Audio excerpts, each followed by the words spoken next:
আমি আমার বক্তব্য শুরুতে করছি এবং আল্লাহর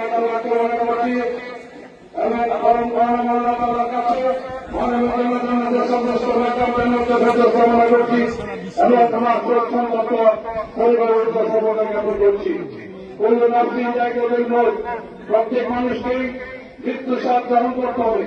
তাই ধারাবাহিকতায় বরং ছোট জবান লিটন সাহেব আজকে আমাদের আমার থেকে দিনের জন্য না চলে গেছে।